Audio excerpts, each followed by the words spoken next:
মণিপুরের নিখোঁজ কাছাড়ের ব্যক্তিকে উদ্ধার করতে জোরালো দাবি তুললেন পরিবারের লোকেরা। শুক্রবার বিকেলে নবদ্বীপ গ্রাম তৃতীয় খণ্ডের মণিপুরী বস্তির শ্বশুরবাড়িতে গোসাইপুরের নিখোঁজ ব্যক্তি লইসরাম কমলবাবু সিংহের পরিবার পরিজনরা অক্ষত উদ্ধারের দাবি তুলেছেন। নিখোঁজ ব্যক্তির স্ত্রী বেলারানী সিংহ জানান, গত 25শে নভেম্বর মণিপুর রাজ্যের লেইমাখংয়ে আর্মি ক্যাম্পে সুপারভাইজারি কর্মরত অবস্থায় গিয়ে নিখোঁজ হয়ে পড়েন, কিন্তু 5 দিন পেরিয়ে গেলেও এখনো কোনো সন্ধান পাওয়া যাচ্ছে না। অক্ষত অবস্থায় স্বামীকে উদ্ধার করে দিতে কেন্দ্রীয় সরকার ও রাজ্য সরকারের কাতর আর্জি জানিয়েছেন তিনি। নিখোঁজ ব্যক্তির শ্বশুরবাড়ির পাড়া প্রতিবেশী এদিন প্রতিবাদী ধর্ণা কর্মসূচি পালন করেন। জামাইকে উদ্ধারের দাবিতে তারা স্লোগান দেন। ধর্ণায় অংশ নিতে বিশিষ্ট ব্যক্তি ডক্টর এম শান্তিকুমার সিংহ জানান, সেনাবাহিনীর ক্যাম্পে কাজে যোগ দিতে নিখোঁজ হওয়া বড় দুঃখজনক। আজকে মানুষের নিরাপত্তা প্রশ্নের মুখে। এদিন উপস্থিত ছিলেন নতিবা সিংহ, গুরুকুল ইংলিশ স্কুলের এমডি লালবাবু সিংহ, নন্দবাবু সিংহ, নাজির আহমেদ, রঞ্জিত সিংহ, আহমেদ হোসেন বড়ভূইয়া সহ অন্যান্যরা। গুম হয়ে গেছে আর এখন পর্যন্ত তার খবর কিছু পাই না। আমার জামাইকে যে চাকরিয়া, আমার জামাইকে একটু বার করে দেও, সুস্থ হইয়া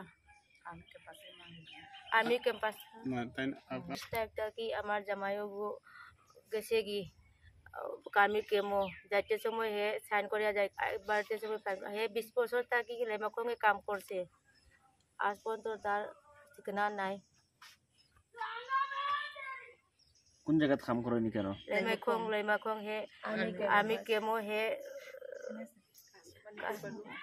মণিপুর লেমাখংয়ে কাজ করছে, হে সুপারভাইজার কাজ করছে, হে আজকে পর্যন্ত হে পাতা নাই।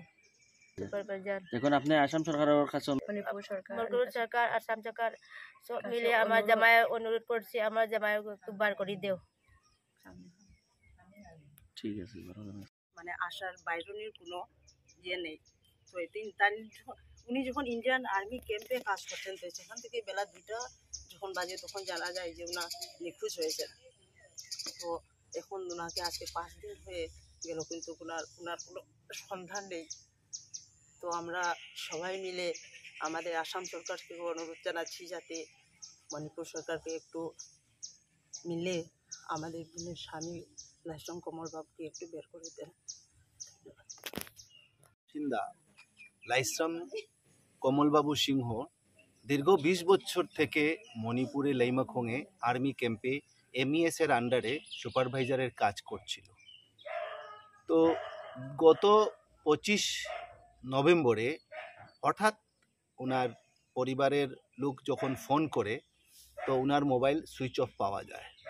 তো সকালে কাজে যাওয়ার আগে ফোনে কথা হয়েছিল, যে ছেলের খবরও নিয়েছিল, কিন্তু বিকেলে যখন ফোন সুইচ অফ হয় তখন তার যে বন্ধু বান্ধব যারা সহকর্মী তাদের কাছ থেকে খবর পাওয়া যায় যে উনি ক্যাম্পের ভিতরে দস্তখত করে এন্ট্রি করে ঢুকেছে। এইটার CCTV ফুটেজও রয়েছে, কিন্তু ক্যাম্প থেকে যে বের হয়েছে তার কোনো খবর নেই।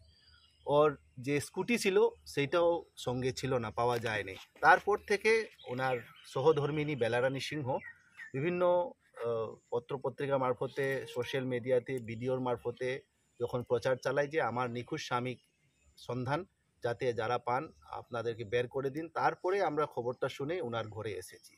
তো আমরা দেখেছি আজকে দীর্ঘ 4-5 দিন ধরে বিভিন্ন সংগঠন এবং ওনার সহধর্মিনী সবার কাছে অনুরোধ করতেছে, মণিপুর সরকারের কাছে অনুরোধ করছে, আসাম সরকারের কাছেও বিনম্রভাবে অনুরোধ করতেছে যে ওনার নিখোঁজ স্বামীকে অতি সত্বর বের করে দিন। ওনারা শিলচরের SP-কেও একটা FIR দায়ের করেছে যে নিখোঁজ সংক্রান্ত একটা মামলা। তো আমার প্রশ্ন এখানে এইটাই যে মণিপুরে আজ 288 কোম্পানি ইন্ডিয়ান আর্মি কর্মরত, মধ্যে আরও সেইখানে 90টি কোম্পানি কেন্দ্রীয় সরকার সেইখানে নিযুক্ত করেছে। তো এতটি কোম্পানি আর্মি থাকা সত্ত্বেও যদি সেই আর্মি ক্যাম্পের ভিতরে সাধারণ মানুষ এন্ট্রি করে ঢোকার পরেও নিখোঁজ হয় এবং সেই নিখোঁজ ব্যক্তিকে সন্ধান করতে ওরা সক্রিয় নন, তাইলে মণিপুরে শান্তি ফিরে আসার জন্য কেন্দ্রীয় সরকার সেইখানে মানে সামরিক বাহিনী মোতায়েন করার কি উদ্দেশ্য, কি দরকার আছে? সেইখানে আইন শৃঙ্খলার বলে কিছুই নেই। যদি আইন শৃঙ্খলা থাকতো, আইন কানুন বলে থাকতো, ল অ্যান্ড অর্ডার ভারত সরকারের সংবিধান মতে যদি থাকতো, এই আমার কাছাড়ের নিখোঁজ কমলাবাবু সিংহ আজকে 4 দিন নয় 1 ঘন্টার মধ্যে ওরা বের করে দিতে পারতো। আজকে নিষ্ক্রিয়ভাবে মণিপুর